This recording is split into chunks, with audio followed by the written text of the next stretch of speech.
준수 형, 이거 우리끼리만 하는 건데. 30년 만에 만난 대학 후배의 그 한마디가 제 인생을 무너뜨렸습니다. 4억이 넘는 돈, 공무원, 퇴직금 전부와 평생 모은 저축까지 모두 날렸습니다. 반년도 안 돼서요. 믿을 수 있나요? 저는 전라남도청에서 지역 특산물 유통을 30년 가까이 담당했던 전문가였습니다. 박준수 사무관은 이 분야 최고예요. 농민들이 그렇게 말했죠. 공무원 연금만으로도 충분히 살 수 있었는데 더 여유로운 노후를 꿈꿨습니다. 그런데 그게 독이 되었습니다. 형이 30년 전문가니까 이게 사기인지 아닌지 알잖아요. 동창의 그 말에 저는 너무나 쉽게 믿어버렸거든요. 도대체 저에게 무슨 일이 있었던 걸까요? 지금부터 그 악몽 같았던 시간을 들려드리겠습니다. 시청 전 구독과 좋아요를 누르시면 로또에 당첨되는 행운이 올 수 있습니다. 그리고 지금 어디에서 시청하고 계신지 댓글로 남겨주세요. 여러분의 이야기도 듣고 싶습니다. 그럼 지금부터 시작되는 이야기 속으로 함께 들어가 볼까요? 안녕하세요. 저는 박준수입니다. 제 이야기를 들려드리려고 합니다. 믿기 힘드실 수도 있지만 전부 사실입니다. 여러분께 꼭 전하고 싶은 이야기거든요. 30년 가까이 한 직장을 다녔습니다. 호남 지역 도청 특산물 유통과에서 일했어요.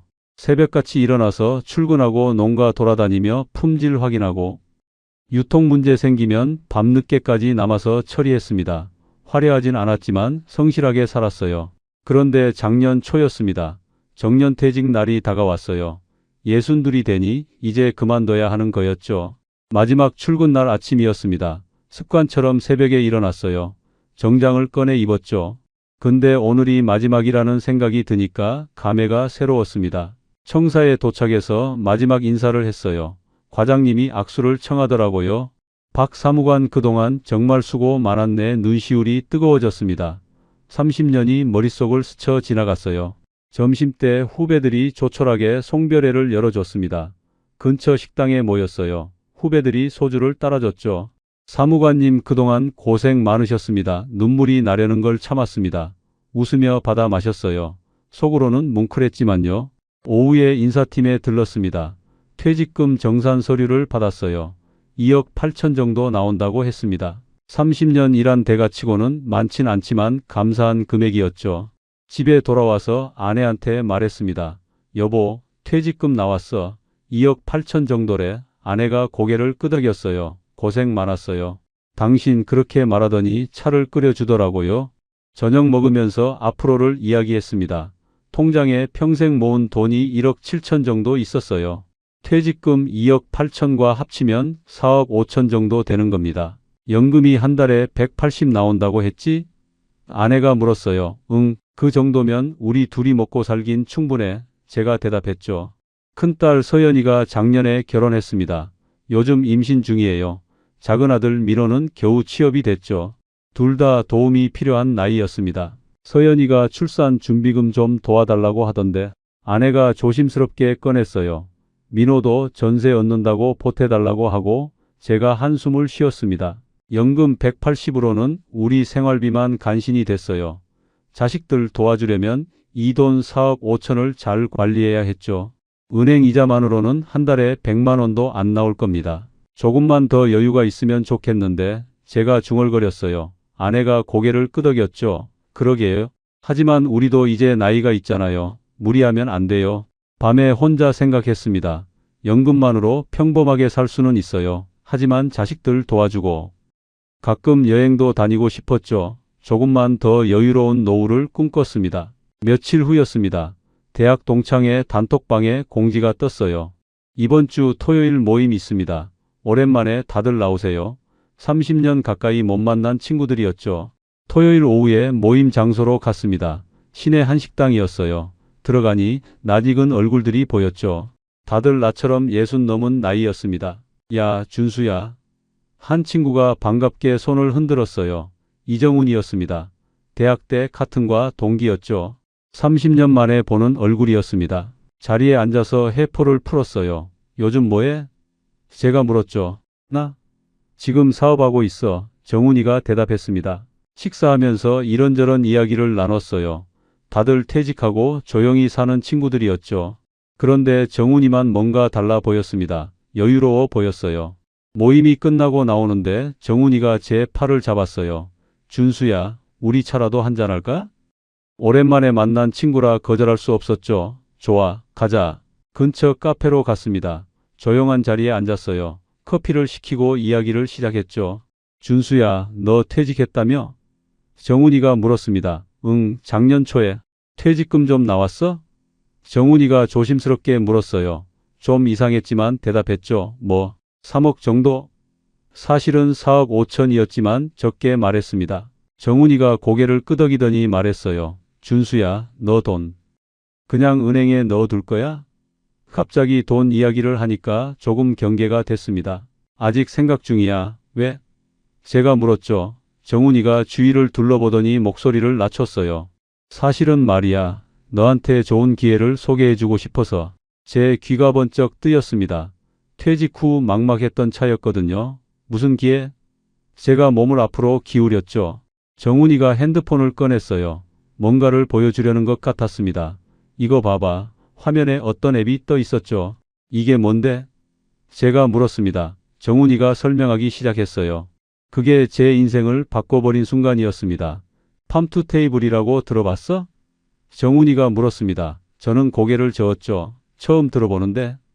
정훈이가 화면을 확대해서 보여줬어요. 농민이랑 소비자를 직접 연결하는 플랫폼이야. 앱 화면에는 싱싱한 채소 사진들이 가득했습니다. 중간 유통 마진을 없애는 거지. 흥미로웠습니다. 제가 30년 가까이 다룬 분야였거든요. 그게 되긴 해? 유통이 그렇게 간단하지 않은데 제가 물었죠. 정훈이가 고개를 끄덕였어요. 그래서 전문가가 필요한 거야. 그러더니 제 눈을 똑바로 쳐다봤습니다.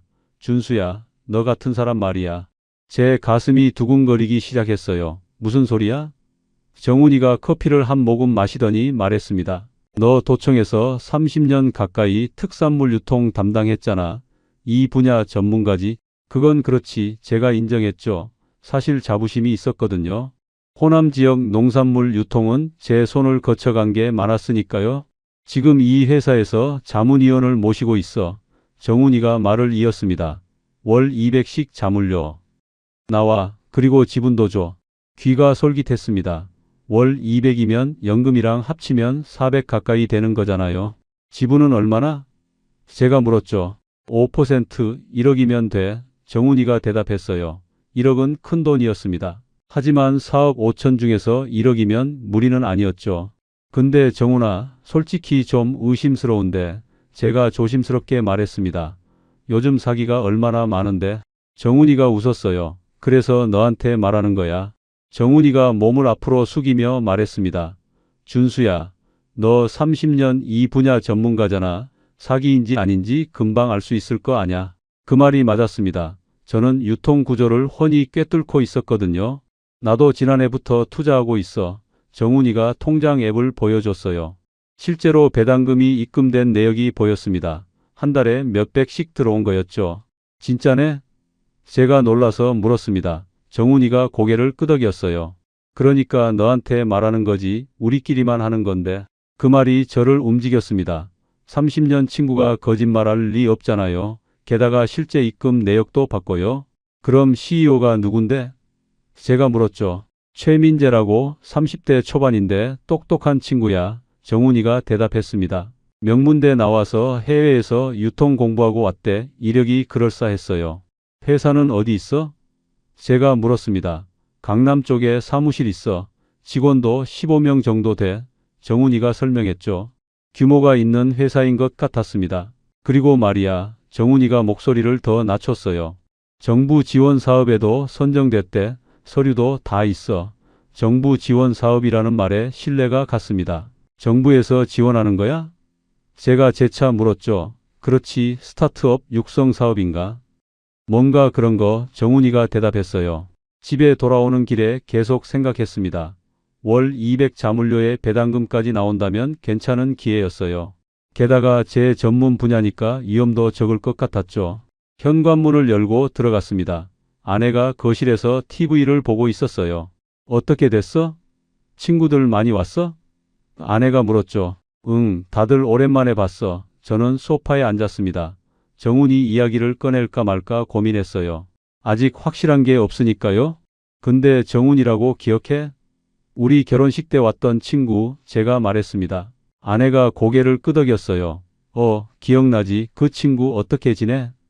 지금 사업한대. 제가 대답했죠. 농산물 플랫폼 뭐. 그런 거. 아내가 흥미로운 표정을 지었습니다. 그래? 잘 되나 봐? 그런 것 같아. 나보고 자문 좀 해달래? 제가 조심스럽게 꺼냈어요. 아내가 물었죠. 자문? 돈 받고? 응, 한 달에 200 준대. 아내의 눈이 커졌습니다. 200? 그럼 연금이랑 합치면 400 가까이 되는데? 그래서 생각 중이야. 제가 대답했죠. 근데 투자는 해야 돼? 아내가 날카롭게 물었습니다. 역시 눈치가 빠른 사람이에요. 응, 1억 정도. 제가 솔직히 말했죠. 아내의 표정이 굳어졌어요. 1억? 그건 너무 큰 돈 아니야? 근데 여보, 이게 내 전문 분야잖아. 제가 설명하기 시작했습니다. 30년 가까이 이 일 한 사람이 나야 사기인지 아닌지. 내가 제일 잘 알지. 제 목소리에 자신감이 묻어났어요. 정말 그렇게 믿었거든요. 그래도 아내가 여전히 걱정스러워 했습니다. 일단 만나나 봐야겠어. CEO랑 제가 말했죠. 그래서 직접 확인하고 결정할게. 다음날 정훈이한테 전화했습니다. 나 CEO 한번 만나볼 수 있을까? 정훈이가 반가워하더라고요. 당연하지. 내가 주선할게. 이틀 후 약속이 잡혔습니다. 강남 쪽 사무실로 오라고 했어요. 그날 아침 정장을 꺼내 입었죠. 제대로 된 미팅이니까요. 지하철을 타고 강남으로 갔습니다. 역에서 내려 주소를 찾아갔어요. 깨끗한 오피스텔 건물이었죠. 10층으로 올라갔습니다. 엘리베이터에서 내리니 유리문이 보였어요. 팜투 테이블이라는 로고가 선명했습니다. 문을 열고 들어갔죠. 리셉션에 젊은 직원이 앉아 있었어요. 예약하신 박준수 씨시죠? 잠시만 기다려주세요. 친절했습니다. 사무실을 둘러봤어요. 생각보다 넓었습니다. 직원들이 여기저기 앉아서 일하고 있었죠. 10여 명은 되어 보였어요. 벽에는 농가 사진들이 걸려 있었습니다. 제휴 농가 소개라고 적혀 있었죠. 실제로 운영되고 있는 것 같았어요. 박준수 사무관님? 뒤에서 목소리가 들렸습니다. 돌아보니 30대 초반으로 보이는 젊은 남자가 손을 내밀고 있었어요. 최민재입니다. 반갑습니다. 악수를 나눴습니다. 첫인상이 나쁘지 않았어요. 단정한 정장에 자신감 있는 표정이었죠. 이쪽으로 오시죠. 회의실로 안내했습니다. 회의실 테이블에는 자료들이 준비돼 있었어요. 노트북도 켜져 있었고요. 먼저 저희 사업 모델을 설명드리겠습니다. 최민재가 프레젠테이션을 시작했죠. 화면에는 유통 구조도가 떴습니다. 농민 마이너스 플랫폼 마이너스 소비자로 이어지는 단순한 구조였어요. 기존 유통은 중간 단계가 너무 많습니다. 최민재가 설명했죠. 제가 고개를 끄덕였습니다. 맞는 말이었거든요. 저희는 그 중간을 없앴습니다. 최민재가 자신 있게 말했어요. 물류는 어떻게 처리하죠? 제가 핵심을 물었습니다. 이게 제일 중요한 부분이거든요. 지역별 거점 물류센터를 운영합니다. 최민재가 대답했어요. 화면에 물류센터 사진들이 떴습니다. 실제 창고 같았어요. 현재 전국에 5곳이 있습니다. 최민재가 설명했죠. 정산은요? 제가 또 물었습니다. 매주 정산하고 농가에 입금합니다. 최민재가 즉답했어요. 시스템이 탄탄해 보였습니다. 정부 지원 사업 선정됐다고 들었는데? 제가 물었죠. 네, 잠시만요. 최민재가 서류처를 꺼냈습니다. 정부 로고가 박힌 공문이었어요. 꼼꼼히 읽어봤습니다. 진짜 같았어요. 스타트업 지원 사업 선정 통보서였죠. 지원금은 얼마나 받으셨어요? 제가 물었습니다. 1억 5천 정도 받았습니다. 최민재가 대답했어요. 상당한 금액이었죠. 정부가 인정한 사업이라는 증거였습니다. 1시간 넘게 이야기를 나눴어요. 제가 던진 모든 질문에 최민재는 막힘없이 대답했습니다. 30년 경험으로 봤을 때 허점이 보이지 않았어요. 실제 거래 현황도 볼 수 있을까요? 제가 마지막으로 물었죠. 물론입니다. 최민재가 노트북을 돌렸어요. 플랫폼 관리자 화면이 떴습니다. 실시간으로 주문이 들어오고 있었어요. 제휴 농가도 3,000곳이 넘었고요. 가입 회원도 10,000명을 넘었습니다. 대단한데요? 제가 감탄했습니다. 진짜로 운영되고 있는 사업이었어요. 이제 성장 단계입니다. 최민재가 말했죠. 그래서 전문가분들의 자문이 필요합니다. 회의실을 나오면서 생각했습니다. 이건 사기가 아니에요. 실제로 돌아가는 사업이었죠. 게다가 정부 지원까지 받았고요. 생각해 보시고 연락 주세요. 최민재가 명함을 건넸습니다. 정중하게 받았어요. 감사합니다. 잘 생각해 보겠습니다. 집으로 돌아오는 길에 확신이 들었습니다. 이건 기회예요. 제 전문 분야에 제 경험을 살릴 수 있는 완벽한 기회였죠. 현관문을 열고 들어갔습니다. 아내가 주방에서 저녁 준비를 하고 있었어요. 어떻게 됐어? 아내가 궁금한 표정으로 물었죠. 괜찮은 것 같아. 저는 소파에 앉으며 말했습니다. 직접 봤는데 제대로 된 회사더라. 사무실도 있고 직원들도 15명 정도 되고 실제로 주문도 들어오고 있었거든요. 정부 지원 사업 서류도 봤어. 제가 말했죠. 공문에 도장 다 찍혀 있더라. 아내의 표정이 조금 풀렸어요. 그럼 괜찮은 건가? 내가 30년 가까이 이 일 했잖아. 제가 자신 있게 말했습니다. 유통구조 봤는데 탄탄해. 허점이 없어. 아내가 한숨을 쉬었어요. 당신이 전문가니까 당신 판단을 믿을게. 다음 날 정훈이한테 전화했습니다. 정훈아, 나 해볼까 해. 정훈이가 반가워하더라고요. 잘 생각했어. 후회 안 할 거야. 이틀 후 최민재한테서 연락이 왔어요. 다시 강남 사무실로 갔습니다. 이번엔 기대감이 컸어요. 회의실 테이블에는 계약서가 놓여 있었죠. 천천히 읽어보시고 서명해 주세요. 최민재가 말했습니다. 계약서를 꼼꼼히 읽었어요. 투자금 1억 원, 지분 5%, 자문위원 위촉, 월 자문료 200만 원, 모든 조건이 명시돼 있었죠. 서명하는 순간 손이 약간 떨렸어요. 사무실을 나와서 바로 은행으로 갔습니다. 1억 송금하려고요. 행원이 확인 절차를 밟았죠. 주식회사 팜투 테이블 맞았어요. 송금 버튼을 누르는 순간 심장이 쿵쾅거렸습니다. 일주일 후 택배가 왔습니다. 열어보니 명함이 들어 있었어요. 박준수 자문위원이라고 인쇄돼 있었죠. 예순둘의 새로운 직함을 얻은 겁니다. 여보, 이거 봐. 아내가 웃으며 말했어요. 축하해요. 자문위원님. 한 달이 지났습니다. 최민재한테서 연락이 왔어요. 사무관님, 이번 달 자문료 입금됐습니다. 확인해보니 정말 200만 원이 들어와 있었죠. 연금 180에 자문료 200이면 월 400 가까이 되는 겁니다. 다음 주에 자문회의 있습니다. 최민재가 말했어요. 회의 날 사무실로 갔습니다. 회의실에는 다른 자문위원들도 와 있었어요. 다들 50대 후반에서 60대 초반이었죠. 이번 달 거래액이 8억을 넘었습니다. 최민재가 보고했어요. 가입 농가도 4천 곳을 돌파했습니다. 성장세가 뚜렷했습니다. 사무관님은 호남 지역 담당해 주시면 좋겠습니다. 제가 가장 잘 아는 지역이었죠. 2달째 자문료도 잘 들어왔어요. 이번엔 보너스까지 붙어서 250이었죠. 아내가 좋아했어요. 당신 판단이 맞았네. 이 정도면 서연이 출산 준비금 줄 수 있겠는데? 아내가 말했어요. 큰딸 서연이한테 전화했어요. 출산 준비금 필요하다며? 500 보내줄게. 진짜요? 감사합니다. 아빠, 서연이가 기뻐했습니다. 작은아들 민호한테도 전화했죠. 전세 조금씩 모아서 보내줄게. 석 달째가 됐습니다. 최민재한테서 또 연락이 왔어요. 사무관님, 이번 분기 배당금 나왔습니다. 통장을 확인해 보니 500만 원이 들어와 있었죠.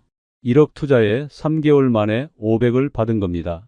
연 수익률로 따지면 20%였어요. 은행 이자 3%와는 비교도 안 됐죠. 배당금 500 들어왔어. 아내가 깜짝 놀랐습니다. 500? 3개월 만에? 대박이네. 아내가 웃었어요. 그날 밤 침대에 누워서 생각했습니다. 이렇게 순조롭게 흘러갈 줄 몰랐어요. 자문료도 잘 나오고 배당금도 나오고요. 퇴직 후 최고의 결정이었던 것 같았습니다. 며칠 후 최민재한테서 전화가 왔어요. 사무관님, 지분 확대 기회가 있습니다. 심장이 두근거리기 시작했죠. 지분 확대요? 제가 되물었습니다. 네, 회사가 성장하면서 투자 유치를 하고 있습니다. 최민재가 설명했어요.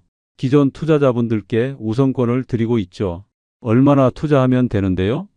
제가 물었죠. 3억 추가하시면 지분을 총 20%로 늘려드립니다. 최민재가 대답했어요. 큰돈이었습니다. 그리고 이사 자리도 드립니다. 최민재가 덧붙였어요. 실질적인 경영 참여가 가능하시죠? 이사라는 직함이 솔깃했습니다. 예순들의 회사 이사라니요? 생각해보고 연락드리겠습니다. 제가 조심스럽게 말했죠. 네, 천천히 생각하세요. 최민재가 말했습니다. 다만 다른 분들도 관심 있으셔서요. 집에 돌아와서 고민했습니다. 3억은 정말 큰 돈이었어요. 남은 돈 3억. 5천 중에서 3억을 더 넣는다는 건 거의 전 재산을 거는 거였죠. 저녁 먹으면서 아내한테 조심스럽게 꺼냈습니다. 여보, 회사에서 지분 확대 제안이 왔어. 아내가 젓가락을 놓았어요. 얼마나 더 넣으래? 3억, 제가 말했죠. 아내의 눈이 커졌습니다. 3억? 그럼 거의 다 넣는 거잖아. 나도 알아. 그래서 고민이야. 제가 한숨을 쉬었어요. 근데 여보, 제가 말을 이었습니다. 지난 3개월 봤잖아. 자물쇠도 잘 나오고 배당금도 나오고. 아내가 심각한 표정으로 듣고 있었어요. 나 이 회사 내부를 다 봤어. 제가 설득하기 시작했죠. 자문회의 참석하면서 회계 장부도 확인했고 실제 거래 현황도 다 봤거든. 사실이었습니다. 가입 농가도 계속 늘어나고 있고 매출도 매달 성장하고 있어. 제가 계속 말했어요. 이건 진짜 성장하는 회사야. 아내가 여전히 걱정스러워했죠. 그래도 전 재산을. 아내가 말끝을 흐렸습니다. 나도 신중하게 생각했어. 제가 아내 손을 잡았어요. 30년 이 분야 전문가가 내린 판단이야. 1억 넣었을 때도 걱정했잖아. 제가 말했죠. 근데 지금 어때? 잘 되고 있잖아. 아내가 고개를 끄덕였습니다. 그건 맞아. 게다가 이사가 되면 월급도 더 나온대. 제가 덧붙였어요. 얼마나? 아내가 물었죠. 400 정도? 400?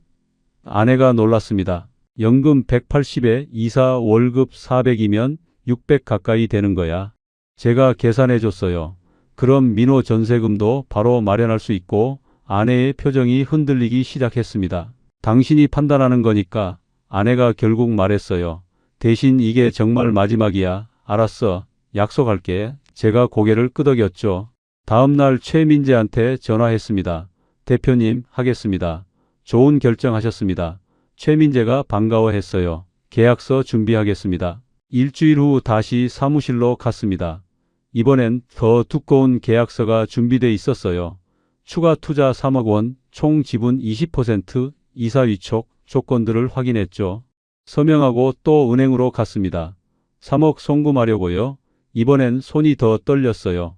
거의 전 재산을 넣는 거였거든요. 하지만 확신이 있었습니다. 이제 총 4억을 넣은 거네. 집에 돌아와서 혼자 중얼거렸습니다. 남은 돈은 5천만 원뿐이었죠. 긴장되면서도 기대가 됐어요. 한 달 후 이사 명함이 왔습니다. 팜투테이블 이사 박준수 자문위원에서 이사로 승진한 겁니다. 뿌듯했어요. 아내한테 자랑했죠. 여보, 나 이사 됐어. 첫 이사 월급이 들어왔습니다. 400만 원이었어요. 연금 180과 합치면 600 가까이 되는 겁니다. 이 정도면 정말 여유롭게 살 수 있겠는데? 아내가 웃었어요. 동창 모임에 나갔습니다. 친구들한테 자랑했어요. 나 요즘 회사 이사하고 있어. 오, 대단한데? 친구들이 부러워했죠. 어떤 회사? 농산물 플랫폼이야. 정훈이가 옆에서 거들었습니다. 준수가 투자도 잘해서 대박 났어. 친구들이 관심을 보였어요. 나도 투자할 수 있어? 한 친구가 물었죠. 지금은 투자 마감됐대. 제가 대답했습니다. 초기 투자자들만 특혜 받은 거지. 속으로 우쭐했어요. 퇴직 후 처음으로 친구들한테 인정받는 기분이었죠. 다음 달 배당금이 또 나왔습니다. 이번엔 1,000만 원이었어요.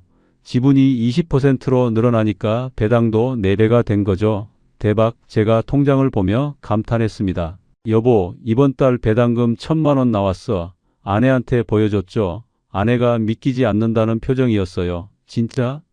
응, 여기 봐. 통장 화면을 보여줬습니다. 당신 판단이 정말 신의 한 수였네. 아내가 제 어깨를 두드렸어요.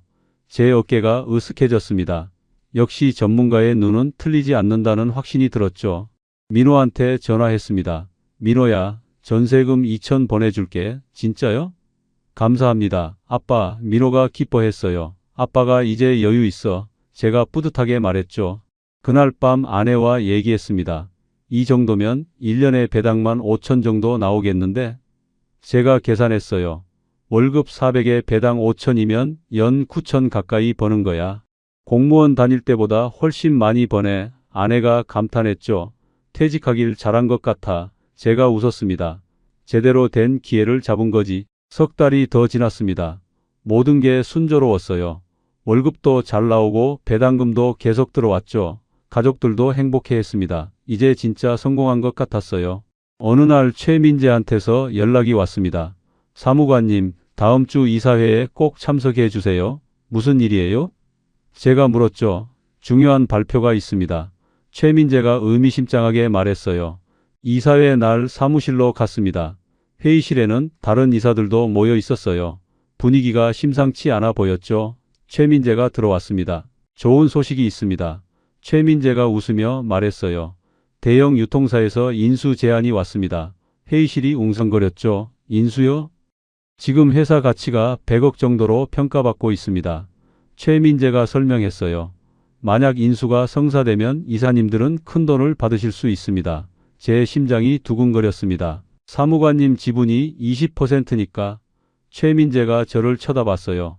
20억 정도 받으실 수 있습니다. 20억? 4억 넣어서 20억을 받는다고요? 대박이네요. 옆에 앉은 이사가 감탄했습니다. 언제쯤 성사되나요? 제가 물었죠. 협상 중입니다. 최민재가 대답했어요. 빠르면 6개월 안에요. 회의가 끝나고 집으로 돌아왔습니다. 아내한테 신나서 말했어요. 여보, 회사가 100억에 인수된대. 100억? 아내가 놀랐죠. 그럼 우리는 얼마 받아? 20억, 제가 말했습니다. 아내가 입을 다물지 못했어요. 4억 넣어서 20억? 그렇게 될 것 같아. 제가 웃었죠. 며칠 후 최민재한테서 전화가 왔습니다. 사무관님, 조용히 말씀드릴 게 있습니다. 목소리가 진지했어요. 인수 전에 지분을 더 늘리실 수 있습니다. 더 늘려요? 제가 되물었죠. 지금 투자하시면 인수 시 훨씬 큰 돈을 받으실 수 있습니다. 최민재가 설명했어요. 다른 이사님들도 추가 투자하고 계십니다. 근데 저 이제 돈이 별로 없는데요.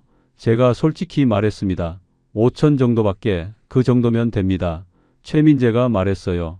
5천만 원 더 넣으시면 지분을 22%로 올려드립니다. 그럼 인수 시 얼마나 받나요? 제가 계산이 빨라졌습니다.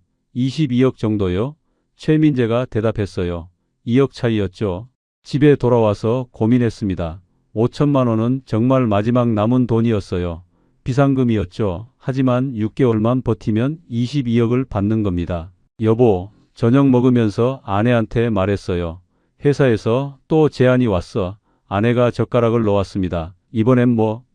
5천만 원만 더 넣으면 인수 시 2억을 더 받는데 제가 조심스럽게 말했죠. 아내가 고개를 저었어요. 그건 우리 마지막 돈이잖아. 나도 알아. 제가 말했습니다. 근데 여보, 6개월만 버티면 22억이야. 아내가 심각한 표정이었어요. 만약 안 되면? 안 될 리 없어. 제가 확신에 찬 목소리로 말했죠. 지금까지 잘 됐잖아. 월급도 잘 나오고 배당금도 계속 들어오고 사실이었습니다. 나 이 회사 구석구석 다 알아. 제가 설득했어요. 이사로 있으면서 다 봤거든.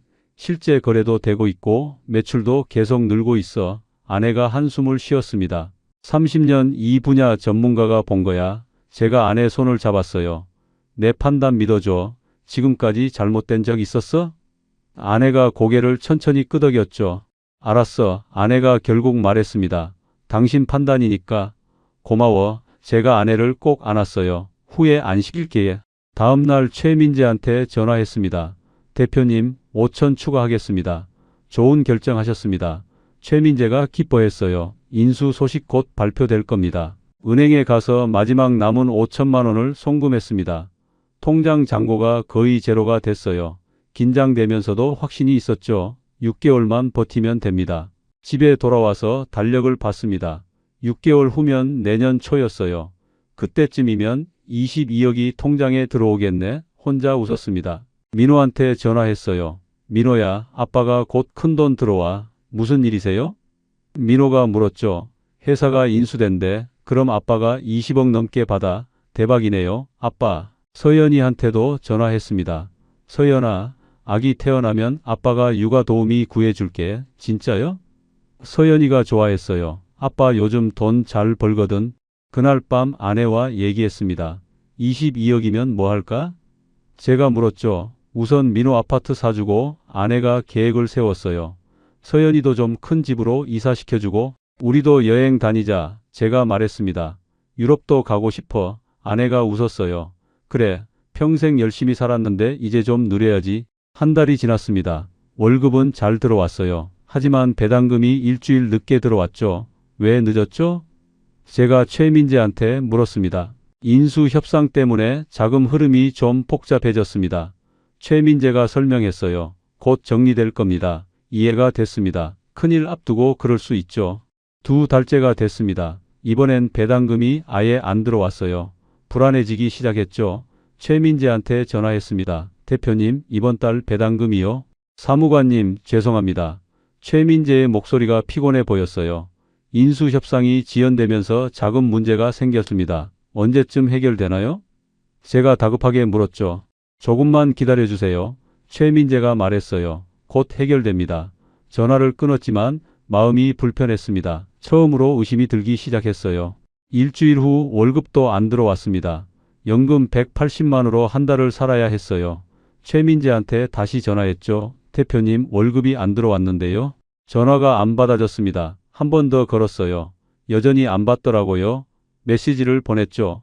대표님, 연락 주세요. 답장이 없었습니다. 불안한 마음에 사무실로 갔습니다. 강남역에서 내려 오피스텔로 갔어요.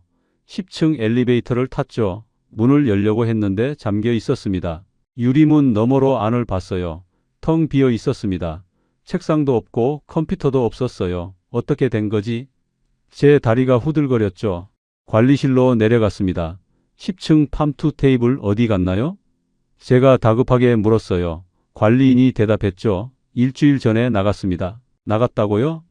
제 목소리가 떨렸습니다.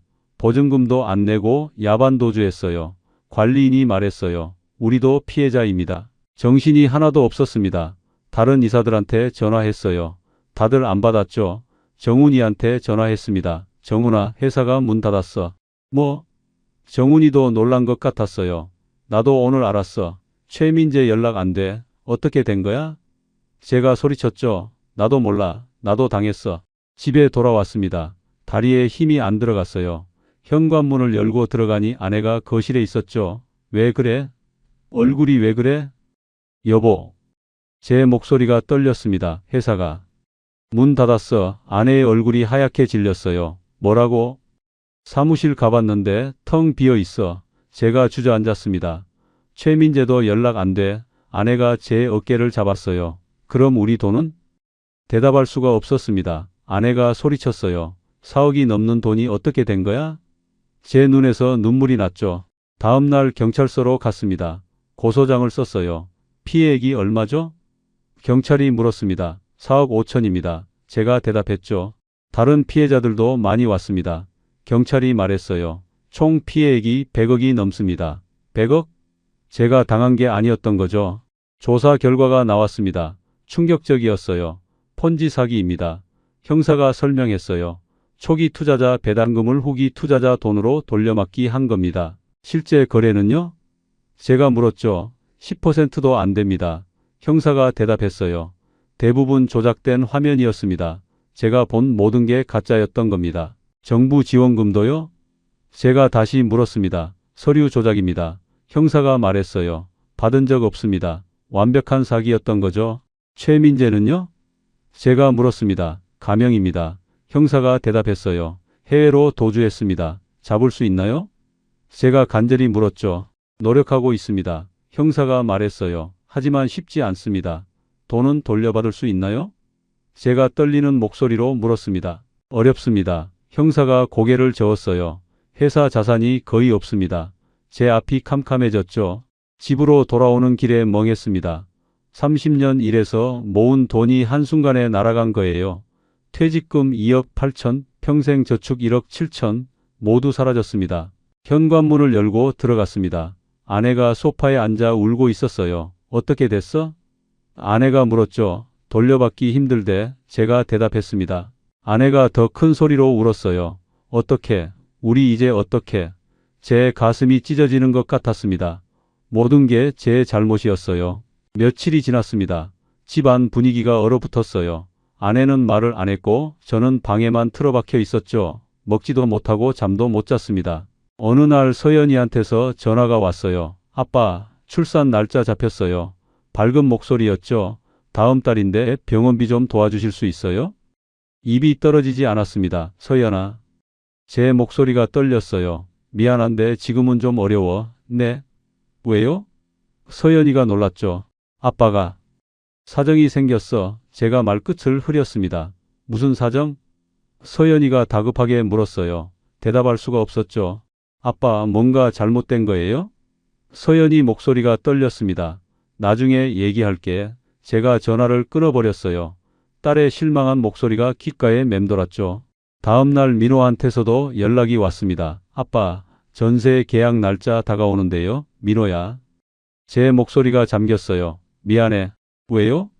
보내주신다고 하셨잖아요. 민호가 당황했죠. 지금 상황이 안 좋아. 제가 고백했습니다. 얼마나 안 좋으신데요? 많이 안 좋아. 제가 한숨을 쉬었어요. 전세금은 내가 알아서 해야 될 것 같아. 한참 침묵이 흘렀습니다. 알겠습니다. 민호가 차갑게 대답했죠. 전화를 끊고 나니 눈물이 났습니다. 자식들한테 도움은커녕 실망만 안겨준 거예요. 무능한 아버지가 된 겁니다. 일주일 후 서연이가 집으로 찾아왔어요. 임신한 배를 안고 현관문을 두드렸죠. 아내가 문을 열었습니다. 엄마, 아빠 어디 계세요? 저는 방에서 나가기 싫었어요. 하지만 나갈 수밖에 없었죠. 서연아, 제가 거실로 나갔습니다. 서연이가 저를 쳐다봤어요. 아빠, 도대체 무슨 일이에요? 서연이가 물었습니다. 엄마가 울고 계시던데 아내가 부엌에서 흐느끼고 있었거든요. 아빠가 투자를 잘못했어. 제가 고개를 숙였습니다. 얼마나 잘못하셨는데요? 서연이가 따져 물었죠. 많이. 제가 작은 목소리로 대답했어요. 구체적으로 말씀해 주세요. 서연이가 단호하게 말했습니다. 거의 다. 제가 인정했죠. 거의 다요? 퇴직금도? 응. 서연이의 얼굴이 굳어졌어요. 아빠가 그러시면 안 되는 거잖아요. 목소리가 떨렸습니다. 30년 모은 돈을 어떻게 날릴 수가 있어요? 미안해. 제가 고개를 숙였습니다. 미안하다고 해결돼요? 서연이가 소리쳤어요. 저 다음 달에 애 낳는데 병원비는 어떡하라고요? 대답할 수가 없었습니다. 전 아빠 믿었어요. 서연이가 울먹였죠. 이사까지 하신다고 자랑하시길래 정말 잘 되시는 줄 알았어요. 정말 미안해. 제가 또 사과했습니다. 미안하다는 말밖에 못하세요? 서연이가 눈물을 닦았어요. 전 이제 아빠한테 기대 안 할게요. 서연이가 돌아서서 나갔습니다. 문이 쾅 닫혔어요. 아내가 부엌에서 나와 저를 쳐다봤죠. 이제 됐어? 만족해? 여보. 제가 아내한테 다가갔습니다. 만지지 마. 아내가 제 손을 뿌리쳤어요. 30년 모은 돈을 어떻게 그렇게 날려? 나도 몰랐어. 제가 변명했죠. 전문가라고 했잖아. 아내가 쏘아 붙였습니다. 30년 이 일 했다고 안 속는다고 했잖아. 할 말이 없었습니다. 모든 게 제 자만심 때문이었어요. 이제 어떡하게? 아내가 물었죠. 연금으로 살아야지. 제가 힘없이 대답했습니다. 연금 180으로 어떻게 살아? 아내가 따졌어요. 나도 일 찾아봐야지. 제가 말했습니다. 예순들에 무슨 일을 한다고? 며칠 후 아내가 짐을 싸기 시작했어요. 뭐해? 제가 놀라서 물었죠. 친정 갈 거야. 아내가 차갑게 대답했습니다. 제발 가지 마. 제가 붙잡았습니다. 더 이상 못 믿겠어. 아내가 제 손을 뿌리쳤어요. 당신 믿고 살았는데 이게 뭐야? 한 번만 용서해줘. 제가 무릎까지 꿇었습니다. 용서? 4억이 넘는 돈이 날아갔는데? 아내가 소리쳤어요. 30년 모은 게 한순간에 없어졌다고? 다시 모으면 돼. 제가 애원했죠. 예순에 뭘 어떻게 모아? 아내가 비웃었습니다. 당신 이제 일자리도 없잖아. 아내가 가방을 들고 현관으로 갔어요. 정말 가는 거야? 제가 따라갔습니다. 일단 떨어져 있을게. 아내가 문을 열었죠. 언제 돌아와? 제가 물었습니다. 모르겠어. 아내가 대답도 안 하고 나갔어요. 문이 닫히는 소리가 너무 크게 들렸습니다. 텅 빈 집에 혼자 남았습니다. 거실을 둘러봤어요. 30년을 함께 산 흔적들이 보였죠. 사진들, 가구들, 모든 게 공허했습니다. 명절이 다가왔습니다. 예전 같았으면 온 가족이 모였을 거예요. 하지만 올해는 달랐죠. 아무도 연락하지 않았습니다. 명절 아침 혼자 편의점 도시락을 먹었어요. TV에서는 가족들이 모여 웃는 광고가 나왔죠. 리모컨을 던져버리고 싶었습니다. 민호한테 문자를 보냈어요. 명절인데 집에 안 오니? 한참 후에 답장이 왔습니다. 친구들이랑 있어요. 짧고 차가운 답장이었죠. 밤이 되니 더 외로웠습니다. 핸드폰을 보니 아내 사진이 떠 있었어요. 전화를 걸까 말까 고민했죠. 용기가 안 났습니다. 거울을 봤습니다. 한 달 사이에 10살은 늙어 보였어요. 흰머리가 확 늘었고 주름도 깊어졌죠. 이게 제 모습인가 싶었습니다. 일을 찾아야 했습니다. 예순들에 할 수 있는 일이 많지 않았어요. 인터넷으로 검색해봤죠. 경비, 청소, 배달, 하역 그런 일들 뿐이었습니다. 동사무소에 일자리 상담을 받으러 갔어요. 어떤 일 찾으세요? 상담사가 물었습니다. 뭐든 괜찮습니다. 제가 대답했죠. 나이가 62이시면. 상담사가 화면을 보더니 말했어요. 민원 안내 일용직 있는데 해보실래요? 그게 뭔가요? 제가 물었습니다. 여기 동사무소에서 민원인들 안내하는 일이요. 상담사가 설명했어요. 하루 8시간 서서 안내하시면 됩니다. 일당은요? 제가 물었죠. 7만 원입니다. 상담사가 대답했어요. 한 달에 20일 정도 나오시면 140 정도 되세요. 연금 180과 합치면 320이었습니다. 하겠습니다. 제가 고개를 끄덕였어요. 다른 선택지가 없었죠. 내일부터 출근 가능하세요? 네, 가능합니다. 다음 날 아침 일찍 일어났습니다. 30년 공무원 생활 습관이 남아 있었거든요. 옷을 입고 동사무소로 갔어요. 여기 조끼 입으세요. 담당자가 형광 조끼를 건넸습니다. 민원 안내라고 적혀 있었어요. 입는 순간 창피했습니다. 민원실 입구에 섰습니다. 사람들이 들어오면 안내하는 거였어요. 몇 번 창구로 가세요. 저쪽 복도 끝입니다. 계속 서서 안내했죠. 2시간쯤 지나니 다리가 아프기 시작했어요. 무릎이 시큰거렸습니다. 하지만 앉을 수 없었죠. 계속 서 있어야 했어요. 점심시간이 됐습니다. 편의점에서 도시락을 사서 먹었어요. 예전엔 후배들이랑 식당에서 먹었는데 지금은 혼자 벤치에 앉아 먹었죠. 오후에도 계속 섰습니다. 허리가 아프기 시작했어요. 시계를 보니 아직 3시간이 남아 있었죠. 한숨이 나왔습니다. 일주일이 지났습니다. 몸이 너무 아팠어요. 파스를 붙이고 진통제를 먹었죠. 하지만 계속 나가야 했습니다. 돈을 벌어야 했거든요. 어느 날 민원실에 서 있는데 누가 저를 쳐다봤어요. 사무관님? 뒤돌아보니 예전 부하 직원이었습니다. 얼굴이 화끈거렸죠. 김 주사님. 제가 작게 인사했습니다. 여기서 뭐 하세요? 김 주사가 놀란 표정이었어요. 일 좀 하고 있어. 제가 대답했죠. 민원 안내요? 김 주사가 조끼를 보더니 말했습니다. 네, 제가 고개를 숙였어요. 아. 김 주사가 할 말을 잃었죠. 어색한 침묵이 흘렀습니다. 전 볼일 보고 가겠습니다. 김 주사가 얼른 자리를 떴어요. 제 얼굴이 뜨거웠습니다. 30년 공무원 생활이 무너지는 소리가 들렸어요. 도청 사무관에서 동사무소 일용직으로 이게 제 현실이었습니다. 퇴근하고 집에 돌아왔습니다. 텅 빈 집이 너무 조용했어요. 아내한테 전화했죠. 받지 않더라고요.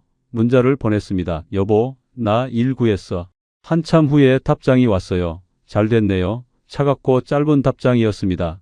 더 이상 문자하지 않았어요. 한 달이 지나 첫 월급이 나왔습니다. 140만 원이었어요. 손에 쥐어보니 초라했죠. 공무원 때는 400이 넘었는데 연금 180과 합치면 320이었습니다. 이 돈으로 살아야 했어요. 관리비 내고 생활비 쓰면 남는 게 거의 없었죠. 지금 돌이켜보면 모든 게 제 잘못이었습니다. 욕심이 아니라 과신이었어요. 30년 전문가니까 안 속는다고 믿었죠. 그게 독이었습니다. 한 우물만 판 사람은 다른 분야를 몰라요. 농산물 유통은 알아도 투자는 몰랐던 겁니다. 전문가라서 오히려 더 큰 사기에 당했죠. 여러분께 당부드립니다. 전 재산을 한 곳에 넣지 마세요. 최소한 1억은 비상금으로 남겨두셔야 합니다. 저처럼 마지막 5천까지 넣으면 안 됩니다. 연금이 있으면 그걸로 사세요. 저는 연금 180만으로 충분히 살 수 있었어요. 욕심 아니라 여유를 바랐지만 결국 모든 걸 잃었습니다. 동창이나 친구가 소개하는 투자 조심하세요. 30년 친구도 돈 앞에서는 모릅니다. 정훈이도 저를 이용한 건지 같이 당한 건지 모르겠어요. 정부 지원 서류도 조작될 수 있습니다. 저는 공문까지 확인했는데도 속았어요. 사기꾼들은 그만큼 정교합니다. 첫 수익이 나온다고 믿지 마세요. 그게 미끼입니다. 저는 3개월 동안 자물쇠와 배당금을 받았어요. 그래서 완전히 믿었죠. 지금 저는 예순들의 동사무소 일용직으로 일합니다. 하루 8시간 서서 민원 안내를 해요. 다리도 아프고 허리도 아프지만 살아야 하니까요. 아내는 아직 돌아오지 않았습니다. 서연이는 혼자 아기를 낳았어요. 민호는 연락이 끊겼죠. 돈보다 더 큰 걸 잃었습니다. 평범하게 사는 게 최고였어요. 연금으로 조용히 살 걸 그랬습니다. 자식들 도와주겠다고 욕심 부린 게 화근이었죠. 여러분은 제 실수를 반복하지 마세요. 30년 전문가도 속습니다. 확신이 욕심보다 더 위험해요. 제가 증명했습니다. 우리의 이 사연이 마음에 남았다면 좋아요를 눌러주세요. 그리고 소중한 사람들과 함께 이 이야기를 나눠주시길 바랍니다. 여러분의 한마디가 누군가에겐 큰 위로가 될 수 있습니다. 영상이 마음에 드셨다면 구독과 좋아요 응원 부탁드립니다. 감사합니다. 여보, 당신 이제 쉬어도 돼.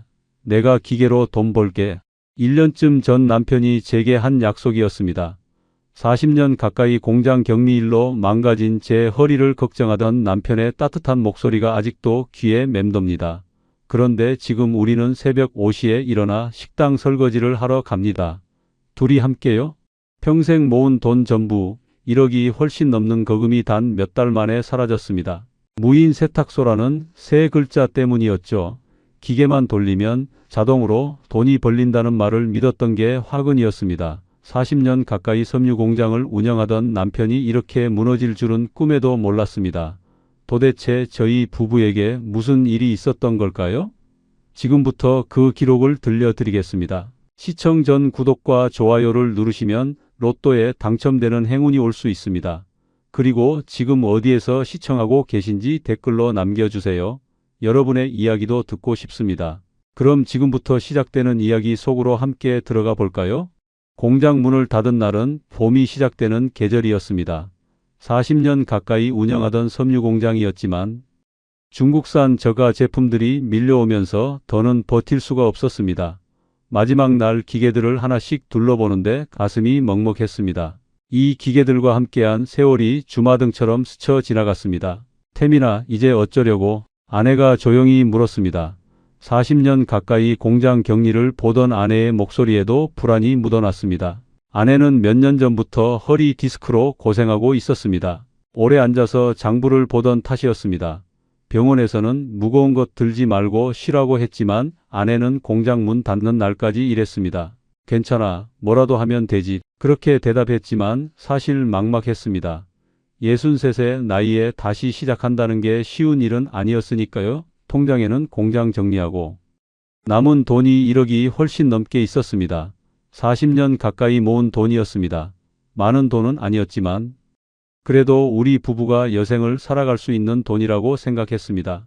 그날 밤 아내가 허리를 주무르며 신음하는 소리가 들렸습니다.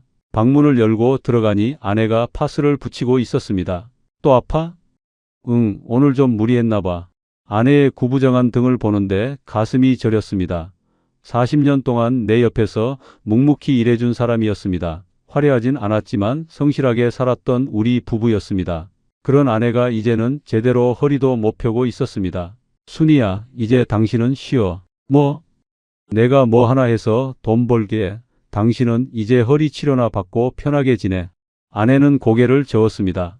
무슨 소리야? 우리 나이에 뭘 새로 시작해. 아니야, 요즘은 기계로 다 하잖아. 나도 뭔가 찾아볼게. 그날 밤 나는 잠이 오지 않았습니다. 아내를 편하게 해주고 싶다는 생각뿐이었습니다. 40년 동안 고생만 시킨 것 같아 미안했습니다. 이제라도 아내가 쉴 수 있게 해주고 싶었습니다. 기계가 알아서 돌아가는 사업이 있다면 좋겠다는 생각이 들었습니다. 며칠 후 인터넷을 뒤지던 중 무인 세탁소라는 단어를 발견했습니다. 클릭해서 들어가 보니 무인 자동 시스템, 손 안 대고 월 수익, 노후 준비. 최적 같은 문구들이 눈에 들어왔습니다. 사진 속에는 깔끔한 세탁소 안에 줄지어 선 기계들이 보였습니다. 기계만 있으면 자동으로 운영됩니다. 그 한 문장이 계속 머릿속을 맴돌았습니다. 기계로 돈을 번다. 아내는 쉬고 나는 가끔 매장만 확인하면 된다. 그런 그림이 그려졌습니다. 40년 동안 공장을 운영했으니 기계 다루는 건 자신 있었습니다. 세탁소 기계쯤이야 어렵지 않을 거라고 생각했습니다. 여보, 이거 한번 봐봐. 저녁 식사 후 아내에게 노트북을 보여줬습니다. 무인 세탁소? 이게 뭐야? 기계만 돌아가면 되는 거래. 사람이 없어도 손님들이 알아서 쓰고 카드로 결제한대. 아내는 화면을 들여다보며 고개를 갸웃거렸습니다. 그게 정말 돈이 돼? 봐봐. 여기 후기들 보면 다들 괜찮다고 하잖아. 사실 후기가 진짜인지 가짜인지는 알 수 없었습니다. 하지만 그때에 나는 믿고 싶었습니다. 아내를 쉬게 해줄 방법을 찾았다는 생각에 들떠 있었습니다. 설명회가 있네. 다음 주에. 설명회? 응, 무료래. 한번 가볼까? 아내는 잠시 망설이다가 고개를 끄덕였습니다. 그래, 알아는 보자. 그날 밤 나는 설명회 신청 버튼을 눌렀습니다. 이름과 연락처를 입력하고 신청 완료 버튼을 누르는 순간 가슴이 두근거렸습니다. 새로운 시작이 될 거라고 믿었습니다. 아내가 편해질 수 있는 길을 찾았다고 생각했습니다. 그게 시작이었습니다. 돌이켜 생각해보면 그때부터 뭔가 잘못되고 있었던 것 같습니다. 하지만 그때의 나는 몰랐습니다. 40년 공장 운영 경험이 있으니 세탁소쯤은 문제 없을 거라고 그렇게 착각하고 있었습니다. 설명회는 강남 쪽 어딘가에 있는 깔끔한 사무실에서 열렸습니다. 지하철을 2번 갈아타고 도착했는데 생각보다 많은 사람들이 모여 있었습니다. 다들 나와 비슷한 나이대였습니다. 50대 후반에서 60대 초반쯤 되어 보이는 사람들이었습니다. 어서 오세요. 김태민 사장님이시죠? 입구에서 젊은 남자가 반갑게 맞이했습니다. 명함을 건네는데 창업 컨설팅팀 박 실장이라고 적혀 있었습니다. 정장 차림에 밝은 미소를 띤 그는 신뢰감을 주는 인상이었습니다. 네, 맞습니다. 공장 운영하셨다고 들었습니다. 대단하시네요. 그럼 기계 쪽은 잘 아시겠어요? 그 말에 어깨가 으쓱했습니다. 40년 가까이 기계를 다뤘으니 당연히 자신 있었습니다. 회의실에 들어가니 스크린이 켜져 있었고 30명 정도가 앉아 있었습니다. 앞쪽엔 깔끔한 PPT 자료가 준비되어 있었습니다. 박 실장이 앞으로 나가 발표를 시작했습니다. 여러분, 노후 준비 제대로 하고 계십니까? 첫 질문부터 가슴을 찔렀습니다. 나는 준비가 안 되어 있었으니까요. 무인 세탁소는 이제 대세입니다. 1인 가구 증가, 맞벌이 부부 증가, 대형 빨래 수요 증가, 모든 조건이 완벽합니다. 스크린에는 화려한 그래프들이 나타났습니다. 시장 규모가 매년 커지고 있다는 자료였습니다. 기계만 설치하면 자동으로 운영됩니다. 24시간 무인으로 돌아가고 여러분은 하루에 한 번 앱만 확인하시면 됩니다. 박 실장의 말투는 확신에 차 있었습니다. 그가 보여준 사진 속 세탁소는 정말 깔끔했습니다. 밝은 조명 아래 반짝이는 기계들이 줄지어 서 있었습니다. 월 평균 수익은 어느 정도 되나요? 옆자리에 앉은 사람이 손을 들고 물었습니다. 입지에 따라 다르지만 평균적으로 월 200에서 300 정도는 나옵니다. 고정비 빼고 순수익 기준입니다. 그 말에 여기저기서 웅성거리는 소리가 들렸습니다. 나도 마음이 흔들렸습니다. 월 200이면 나쁘지 않았습니다. 초기 투자 비용은 얼마나 드나요? 누군가가 또 물었습니다. 입지와 평수에 따라 다르지만 대략 1억에서 1억 5천 정도면 충분합니다. 장비, 인테리어, 보증금 다 포함해서요. 내 통장 잔고와 비슷한 금액이었습니다. 할 수 있을 것 같았습니다. 관리는 어떻게 하나요? 정말 간단합니다. 하루 한 번 정도 매장 방문해서 청소하시고 기계 상태 확인하시면 됩니다. 30분이면 충분해요. 나머지는 다 앱으로 관리됩니다. 박 실장은 자신의 휴대폰을 꺼내 들어 보였습니다. 화면에는 실시간으로 매출이 찍히는 앱이 보였습니다. 보세요. 이렇게 누가 언제 얼마를 결제했는지 다 보입니다. 원격으로 기계 제어도 가능하고요. 신기했습니다. 정말 편리해 보였습니다. 나는 그 순간 메모를 해야겠다는 생각조차 하지 않았습니다. 40년 공장 운영한 경험이 있으니 이 정도는 귀로 듣고도 다 이해할 수 있다고 생각했습니다. 설명회가 끝나고 개별 상담 시간이 있었습니다. 나는 박 실장 앞에 앉았습니다. 사장님, 관심 있으세요? 네, 근데 관리가 정말 쉬운 건가요? 저희 아내가 허리가 안 좋아서요. 아, 그럼 더 좋으시겠네요. 무인 세탁소는 힘든 일이 거의 없습니다. 청소도 가볍게 쓸고 닦는 정도고 기계 점검도 버튼만 몇 개 누르면 돼요. 기계 고장은 안 나나요? 저희가 제공하는 장비는 산업용 고급 제품입니다. 1년 무상 AS도 되고요. 그 이후에도 유지보수 계약 맺으시면 저희가 다 처리해 드립니다. 그 말이 안심이 됐습니다. AS가 된다니 걱정할 필요 없겠다 싶었습니다. 입지는 어떻게 선정하나요? 저희가 다 도와드립니다. 유동인구 분석, 경쟁업체 조사, 상권 분석까지 다 해드려요. 사장님은 저희가 추천드리는 곳 중에서 고르시기만 하면 됩니다. 너무 편한 것 같았습니다. 모든 게 준비되어 있었습니다. 계약서는 언제 받아볼 수 있나요? 지금 바로 보여드릴 수 있습니다. 박 실장이 서류 뭉치를 꺼냈습니다. A사 용지로 20장은 넘어 보였습니다. 앞쪽엔 큰 글씨로 조건들이 적혀 있었고 뒤쪽엔 작은 글씨들이 빼곡했습니다. 여기 보시면 장비 사양, 설치 일정, AS 조건 다 나와 있습니다. 박 실장은 앞쪽 몇 장만 넘기며 설명했습니다. 나는 뒷장에 적힌 작은 글씨들은 제대로 읽지 않았습니다. 40년 공장 운영하면서 계약서야 수도 없이 봤으니까 대충 비슷할 거라고 생각했습니다. 좋습니다. 한번 해보겠습니다. 정말요? 훌륭한 결정이십니다. 박 실장은 환하게 웃었습니다. 그날 나는 계약금으로 3천만 원을 입금했습니다. 나머지는 장비 설치 전에 입금하기로 했습니다. 집에 돌아와 아내에게 말했습니다. 여보, 나 무인 세탁소 하기로 했어. 벌써? 좀 더 알아보지 그랬어. 괜찮아. 다 확인했어. 기계만 돌리면 되는 거래. 당신은 이제 쉬어도 돼. 아내는 불안한 표정을 지었지만 내 결심이 확고한 걸 보고 더는 말하지 않았습니다. 그래, 당신이 알아서 하겠지. 그날 밤 나는 설레는 마음으로 잠들었습니다. 새로운 시작이 기대됐습니다. 아내를 편하게 해줄 수 있을 것 같았습니다. 기계가 알아서 돌아가고 우리는 여유롭게 살 수 있을 거라고 믿었습니다. 하지만 그날 내가 놓친 게 있었습니다. 계약서 뒷장에 작은 글씨로 적힌 문구들, 장비 고장 시 운영자 책임 유지보수 비용, 별도 AS 출장비 실비 청구 같은 문장들을 제대로 읽지 않았습니다. 설명회에서 메모 한 줄 하지 않았던 것도 실수였습니다. 40년 경험을 믿고 너무 쉽게 생각했습니다. 그게 두 번째 실수였습니다. 첫 번째는 제대로 알아보지 않은 것이었고 두 번째는 계약서를 꼼꼼히 읽지 않은 것이었습니다. 하지만 그때의 나는 그걸 실수라고 생각하지 않았습니다. 오히려 빠르게 결정한 내가 대견했습니다. 무인 세탁소는 생각보다 빨리 준비됐습니다. 입지는 박 실장이 추천한 곳 중 하나를 골랐습니다. 주택가와 원룸이 많은 동네였습니다. 1층 상가 한 칸을 월세로 계약했습니다. 장비는 일주일도 안 돼서 설치됐습니다. 대형 세탁기 5대, 건조기 3대가 벽을 따라 줄지어 섰습니다. 은은한 조명을 달고 바닥은 밝은 타일로 깔았습니다. 생각보다 깔끔했습니다. 와, 진짜 괜찮은데? 아내가 매장을 둘러보며 말했습니다. 그치? 이 정도면 손님들 많이 오겠지? 근데 관리는 정말 쉬워? 응, 박 실장 말로는 하루 한 번 청소만 하면 된대. 기계는 알아서 돌아가고. 오픈 전날 밤 나는 설레서 잠을 이루지 못했습니다. 내일부터 새로운 인생이 시작된다는 생각에 가슴이 두근거렸습니다. 오픈 첫날 아침 일찍 매장으로 갔습니다. 문을 열고 불을 켜니 기계들이 반짝였습니다. 휴대폰에 관리 앱을 깔아놓았는데 실시간으로 매출이 찍힌다고 했습니다. 오전 9시쯤 첫 손님이 들어왔습니다.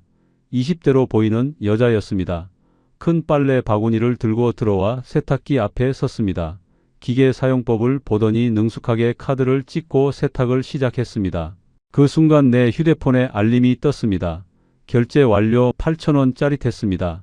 처음으로 돈이 들어온 순간이었습니다. 40년 공장 운영하면서도 이런 기분은 처음이었습니다. 여보, 손님 왔어. 나는 아내에게 전화를 걸어 신나게 말했습니다. 진짜? 벌써? 응, 방금 결제 알림 왔어. 8,000원. 아내도 웃는 소리가 들렸습니다. 그날 오후에도 손님이 몇 명 더 왔습니다. 저녁까지 총 5번의 결제가 찍혔습니다. 하루 매출이 4만 원 정도였습니다. 첫날 치고 괜찮은데? 아내가 매출을 보며 말했습니다. 그치? 이제 입소문 나면 더 늘어날 거야. 주말이 되자 손님이 확 늘었습니다. 토요일 하루 매출이 15만 원이 넘었습니다. 일요일도 비슷했습니다. 나는 매일 아침 매장에 나가 청소를 하고 기계 상태를 확인했습니다. 정말 간단한 일이었습니다. 한 달 정도 지나자 매출이 안정됐습니다. 평일엔 하루 5만 원에서 7만 원, 주말엔 15만 원 정도가 나왔습니다. 한 달 매출이 대략 250만 원 정도였습니다. 월세와 전기세, 수도세를 빼면 150만 원 정도가 남았습니다. 생각보다 괜찮은데? 아내가 장부를 정리하며 말했습니다. 그치? 이 정도면 우리 먹고 사는 데는 충분하지. 그래도 초기 투자금 생각하면 아직 멀었어. 천천히 회수하면 돼. 급할 거 없어. 그 무렵 우리는 오랜만에 여행을 갔습니다. 근교에 있는 온천으로 1박 2일 다녀왔습니다. 온천물에 몸을 담그고 있는데 아내가 물었습니다. 여보, 이제 좀 편하게 살 수 있는 거지? 당연하지. 이제 걱정 마. 아내는 처음으로 편안한 얼굴을 보였습니다. 40년 만에 처음 보는 표정이었습니다. 허리 통증 때문에 늘 인상을 찌푸리던 아내였는데 그날만큼은 편해 보였습니다. 고마워. 당신 덕분에 이렇게 쉴 수 있네. 그 말에 가슴이 뿌듯했습니다. 내가 올바른 선택을 했다는 확신이 들었습니다. 돌아와서 친구에게 자랑도 했습니다. 야, 나 요즘 무인 세탁소 하는데 괜찮더라. 진짜? 돈대? 응, 기계만 돌아가니까 편하고 좋아. 친구는 부러워하는 눈빛으로 나를 봤습니다. 그게 기분 좋았습니다. 퇴직 후 뭐 하느냐고 물어볼 때마다 머뭇거렸는데 이젠 당당하게 대답할 수 있었습니다. 어느 날 저녁 아내와 둘이 앉아 맥주를 마셨습니다. 여보, 우리 이제 좀 살만하지? 그래, 당신 덕분이야. 아니야, 우리 둘이 함께 한 거지. 그날 밤은 오랜만에 행복했습니다. 걱정 없이 웃을 수 있었습니다. 앞으로도 계속 이럴 줄 알았습니다. 기계는 고장 나지 않고 손님은 계속 올 거라고 믿었습니다. 하지만 그게 마지막 행복이었습니다. 그날 이후로 우리의 웃음은 점점 줄어들기 시작했습니다. 그 순간만큼은 몰랐습니다. 단 2달 후면 모든 게 무너질 거라는 걸. 문제는 오픈한 지 2달쯤 지나서부터 시작됐습니다. 어느 날 아침 매장에 갔는데 세탁기 한 대가 멈춰 있었습니다. 화면에 23 에러라고 떠 있었습니다. 이게 뭐지? 설명서를 뒤적였지만 에러 코드 설명은 없었습니다. 박 실장에게 전화를 걸었습니다. 아, 그거요? 배수 문제일 겁니다. 재부팅 한번 해보세요. 전원을 껐다 켰는데 여전히 같은 에러가 떴습니다. 안 되는데요? 그럼 기사 불러야겠네요. 제가 연결해 드릴게요. 기사는 다음 날 왔습니다. 기계를 열어보더니 부품 하나가 고장 났다고 했습니다. 이거 교체해야 합니다. 얼마나 드나요? 부품값 15만 원, 출장비 5만 원, 총 20만 원입니다. 깜짝 놀랐습니다. 오픈한 지 2달밖에 안 됐는데 벌써 수리비가 나왔습니다. AS 안 되나요? 아직 1년도 안 됐는데 계약서 보셨죠? 소모품은 AS 대상이 아닙니다. 그제야 계약서를 다시 꺼내 봤습니다. 뒷장에 작은 글씨로 적혀 있었습니다. 소모품 및 사용자 과실에 의한 고장은 유상 처리. 그걸 못 봤습니다. 아니, 보긴 봤는데 대수롭지 않게 넘겼습니다. 수리를 마치고 일주일쯤 지났을 때 이번엔 다른 기계에서 문제가 생겼습니다. 카드 결제가 되지 않는다는 연락이 왔습니다. 매장으로 달려갔더니 손님 한 명이 난감한 표정으로 서 있었습니다. 죄송합니다. 금방 해결하겠습니다. 휴대폰으로 관리 앱을 열어봤지만 원인을 알 수 없었습니다. 결국 또 기사를 불렀습니다. 이번엔 결제 단말기 문제였습니다. 수리비 10만 원이 나갔습니다. 그 무렵부터 기계 고장이 잦아졌습니다. 일주일에 한 번씩은 뭔가 문제가 생겼습니다. 문이 안 열린다, 세제가 안 나온다, 탈수가 안 된다. 온갖 문제가 터졌습니다. 그때마다 기사를 불렀고 수리비가 나갔습니다. 무인이라면서 왜 이렇게 손이 많이 가? 아내가 한숨을 쉬며 말했습니다. 좀만 지나면 안정될 거야. 하지만 상황은 나아지지 않았습니다. 오히려 더 나빠졌습니다. 오픈한 지 3개월쯤 됐을 때 더 큰 문제가 생겼습니다. 매장에서 200m쯤 떨어진 곳에 대형 프랜차이즈 무인 세탁소가 오픈한다는 현수막이 걸렸습니다. 저게 뭐야? 현수막을 보는 순간 가슴이 철렁했습니다. 대형 프랜차이즈였습니다. 기계도 더 많고 시설도 더 좋아 보였습니다. 일주일 후 그 세탁소가 문을 열었습니다. 오픈 이벤트로 30% 할인을 한다는 광고가 붙어 있었습니다. 그날부터 우리 매장 손님이 눈에 띄게 줄었습니다. 여보, 매출이 반으로 줄었어. 아내가 장부를 보며 말했습니다. 하루 평균 5만 원 하던 매출이 2만 원에서 3만 원으로 떨어졌습니다. 주말 매출도 반토막 났습니다. 경쟁업체가 생기니까 그런가 봐. 조금 기다리면 다시 회복될 거야. 하지만 회복되지 않았습니다. 오히려 매출은 계속 떨어졌습니다. 그 무렵 우연히 옆 가게 사장님과 이야기를 나눴습니다. 요즘 장사 어때요? 힘들죠, 뭐. 사장님은요? 저도 별로예요. 손님이 많이 줄었어요. 그럴 만도 하죠. 요즘은 집집마다 대형 세탁기 있잖아요. 예? 우리 동네 새로 지은 아파트 보세요.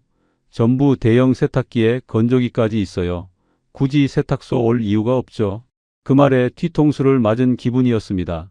생각해보니 맞는 말이었습니다. 요즘 나오는 세탁기들은 용량도 크고 기능도 좋았습니다. 건조기까지 있으면 굳이 세탁소를 찾을 필요가 없었습니다. 집에 돌아와 인터넷을 검색해 봤습니다. 무인 세탁소 창업 실패 같은 검색어를 쳐봤습니다. 수많은 글이 나왔습니다. 다들 비슷한 이야기였습니다. 초반엔 괜찮다가 경쟁업체가 생기고 기계가 고장나면서 망했다는 내용들이었습니다. 장비 회사만 돈 번다. 프랜차이즈 본사만 배부르다. 무인이 아니라 무책임 같은 댓글들이 눈에 들어왔습니다. 가슴이 답답했습니다. 내가 뭔가 큰 실수를 한 것 같았습니다. 하지만 이미 1억이 넘는 돈을 투자한 상태였습니다. 지금 그만둘 수도 없었습니다. 조금만 더 버티자. 분명 나아질 거야. 스스로에게 말했지만 확신은 없었습니다. 밤마다 잠이 오지 않았습니다. 휴대폰으로 매출 앱을 확인하는 게 습관이 됐습니다. 알림이 뜰 때마다 가슴이 두근거렸습니다. 하지만 알림은 점점 줄어들었습니다. 그 무렵부터 아내와의 대화도 줄었습니다. 아내는 뭔가 말하려다가도 입을 다물었습니다. 나도 아내의 눈을 제대로 쳐다보지 못했습니다. 미안했습니다. 편하게 해준다던 약속을 지키지 못할 것 같았습니다. 오픈한 지 5개월쯤 됐을 때 정말 큰 문제가 터졌습니다. 세탁기 한 대가 완전히 멈췄습니다. 이번엔 재부팅도 소용없었습니다. 기사가 와서 봤더니 메인보드가 고장 났다고 했습니다. 이건 부품 교체해야 합니다. 얼마나 드나요? 부품값만 80만 원입니다. 공인비 포함하면 100만 원 넘을 겁니다. 순간 정신이 아득해졌습니다. 한 대 고치는데 100만 원이 넘는다니. AS 안 되나요? 계약서 확인해 보셨죠? 메인보드는 소모품 항목입니다. 기사가 건네준 견적서를 보는데 손이 떨렸습니다. 부품값, 공인비, 출장비가 항목별로 적혀 있었습니다. 모두 합치면 110만 원이었습니다. 일단 생각 좀 해보고 연락드리겠습니다. 기사가 가고 나는 매장 바닥에 주저앉았습니다. 이미 수리비로 나간 돈만 몇백만 원이었습니다. 여기에 또 100만 원이 넘는 돈을 쓴다는 게 믿기지 않았습니다. 집에 돌아와 계약서를 다시 펼쳤습니다. 이번엔 뒷장부터 꼼꼼히 읽었습니다. 작은 글씨로 빼곡히 적힌 조항들을 하나하나 읽어 내려갔습니다. 장비 이상 발생 시 운영자 책임. 소모품 및 부품 교체는 유상 처리. 유지보수 계약 미체결 시 출장비 실비 청구. AS 기간은 제조사 하자에 한함. 모든 책임이 나한테 있었습니다. 기계가 고장 나든 부품이 망가지든 내가 돈을 내야 했습니다. AS라는 건 거의 의미가 없었습니다. 제조사 하자가 아닌 이상 모두 유상이었습니다. 이게 뭐야? 허탈한 웃음이 나왔습니다. 계약할 때 왜 이걸 제대로 읽지 않았을까? 40년 공장 운영 경험을 믿고 너무 쉽게 생각했습니다. 설명회에서 메모 한 줄 하지 않았던 것도 후회됐습니다. 그날 밤 아내에게 조심스럽게 말했습니다. 여보, 기계 수리비가 좀 많이 나올 것 같아. 얼마나? 100만 원 넘어. 아내는 아무 말도 하지 않았습니다. 그냥 한숨만 쉬었습니다. 그 한숨이 내 가슴을 찔렀습니다. 매출은 계속 떨어졌습니다. 한 달 수입이 100만 원도 안 나왔습니다. 월세와 전기세, 수도세를 내고 나면 남는 게 없었습니다. 오히려 적자였습니다. 2달 후 전기요금 고지서를 받았는데 깜짝 놀랐습니다. 산업용 전기라 요금이 일반 가정보다 훨씬 비쌌습니다. 한 달에 60만 원이 넘게 나왔습니다. 이게 말이 돼? 아내가 고지서를 보며 말했습니다. 대형 기계들이 24시간 돌아가니까 그런가 봐. 그럼 매출보다 전기세가 더 많이 나오는 거잖아. 계산을 해봤습니다.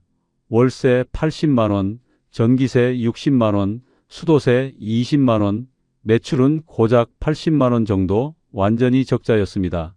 여기에 기계 수리비까지 더하면 한 달에 100만 원 이상 손해였습니다. 그 무렵 더 충격적인 일이 생겼습니다. 어느 날 마트에서 아내를 우연히 봤습니다. 아내가 구인 광고 전단지를 보고 있었습니다. 여보, 뭐해? 아내가 깜짝 놀라며 전단지를 숨겼습니다. 아무것도 아니야. 구인 광고 보고 있었잖아. 그냥 한번 봤어. 그 순간 가슴이 무너졌습니다. 아내가 다시 일자리를 알아보고 있었습니다. 편하게 해준다던 내 약속은 거짓이 됐습니다. 오히려 아내를 더 힘들게 만들었습니다. 미안해. 괜찮아. 당신 잘못 아니야. 하지만 내 잘못이었습니다. 제대로 알아보지도 않고 시작했고 계약서도 꼼꼼히 읽지 않았고 현장 경험도 없이 덤볐습니다. 모두 내 잘못이었습니다. 그날 밤 통장을 확인해 봤습니다. 초기 투자로 1억이 넘게 나갔고 그 후 수리비와 적자로 몇 천만 원이 더 나갔습니다. 남은 돈은 얼마 없었습니다. 카드값이 밀리기 시작했습니다. 수리비를 카드로 긁었는데 다음 달에 갚을 돈이 없었습니다. 이번 달 것을 다음 달로 미루고 다음 달 것을 그 다음 달로 미뤘습니다. 빚이 눈덩이처럼 불어났습니다. 이러다 정말 큰일 나겠어. 아내가 걱정스러운 얼굴로 말했습니다. 알아, 나도 알아. 하지만 어떻게 해야 할지 몰랐습니다. 지금 그만두면 투자한 돈을 하나도 건지지 못합니다. 그렇다고 계속하자니 매달 적자만 늘어났습니다. 밤마다 잠을 이룰 수 없었습니다. 천장을 보며 계산기를 두드렸습니다. 어떻게 해도 답이 나오지 않았습니다. 60대 초반의 나이에 다시 시작할 방법이 보이지 않았습니다. 결국 그날이 왔습니다. 오픈한 지 10개월쯤 됐을 때였습니다. 카드 회사에서 톡촉 전화가 왔습니다. 고객님, 2개월째 연체 중이신데 언제 입금 가능하신가요? 죄송합니다. 조금만 기다려주세요. 하지만 기다릴 돈이 없었습니다.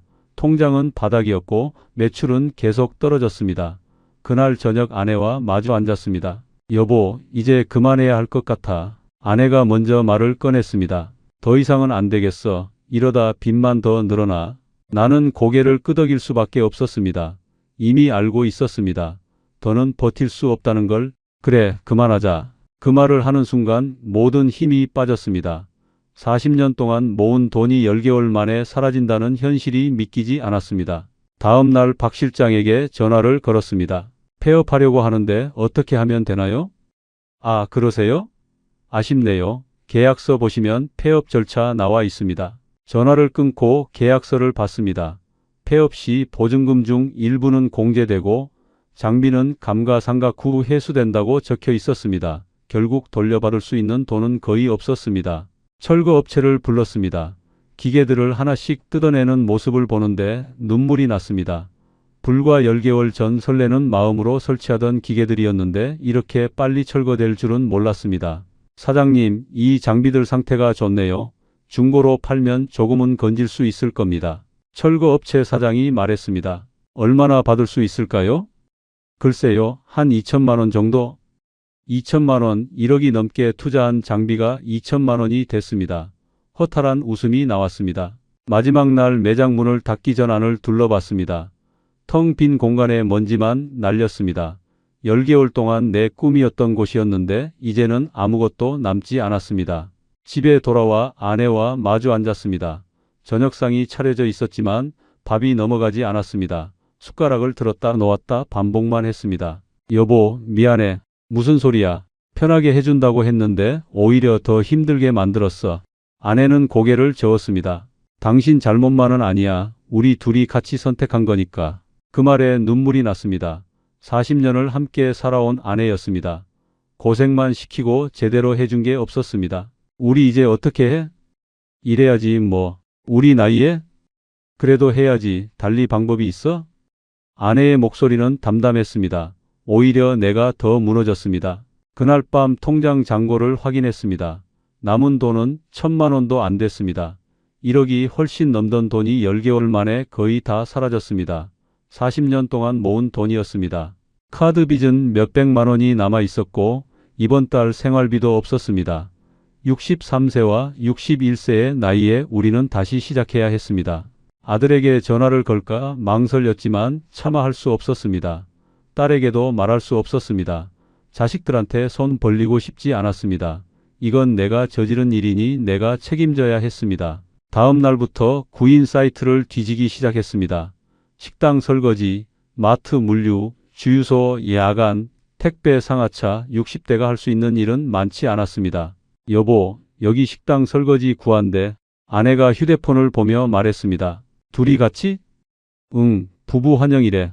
그렇게 우리는 함께 이력서를 쓰기 시작했습니다. 63세와 61세, 섬유공장 사장과 격리, 그런 경력이 이제는 무의미했습니다. 식당 설거지 자리를 얻기 위해 고개를 숙여야 했습니다. 면접은 생각보다 빨리 잡혔습니다. 동네 한식당이었습니다. 사장님은 50대 초반쯤 돼 보였습니다. 우리 부부를 보더니 난감한 표정을 지었습니다.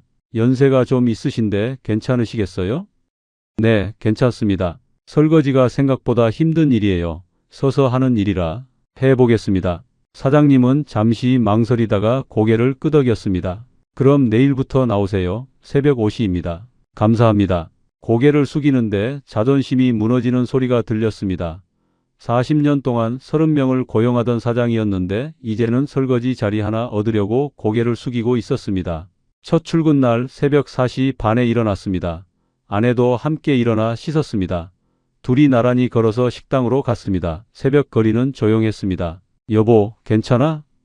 응, 괜찮아. 하지만 괜찮지 않았습니다.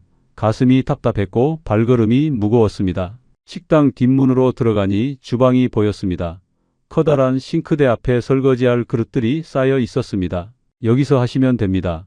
고무장갑 끼시고 사장님이 간단히 설명하고 나갔습니다. 나와 아내는 마주보며 쓴웃음을 지었습니다. 시작해볼까? 그래. 처음엔 서툴렀습니다. 그릇을 떨어뜨리기도 하고 물이 튀기도 했습니다. 40년 동안 기계를 다루던 손이 설거지에는 익숙하지 않았습니다. 1시간쯤 지나자 허리가 아프기 시작했습니다. 계속 서서 하는 일이라 다리도 저렸습니다. 옆을 보니 아내가 허리를 손으로 받치고 있었습니다. 괜찮아? 응, 좀 쉬면 돼. 하지만 쉴 시간이 없었습니다. 그릇은 계속 쌓였고 우리는 계속 씻어야 했습니다. 점심시간이 되자 사장님이 밥을 주었습니다. 주방 한구석에 앉아 밥을 먹는데 눈물이 날 것 같았습니다. 불과 1년 전만 해도 공장 사무실에서 여유롭게 점심을 먹었는데 이제는 주방 구석에서 밥을 먹고 있었습니다. 여보, 밥 먹어. 아내가 말했습니다. 아내도 눈물을 참고 있는 것 같았습니다. 응, 첫 월급은 한 달 후 받았습니다. 둘이 합쳐서 300만 원 정도였습니다. 40년 전 처음 취직했을 때보다 적은 돈이었습니다. 하지만 감사했습니다. 이나마 벌 수 있어서 다행이었습니다. 어느 날 설거지를 하는데 누군가 주방으로 들어왔습니다.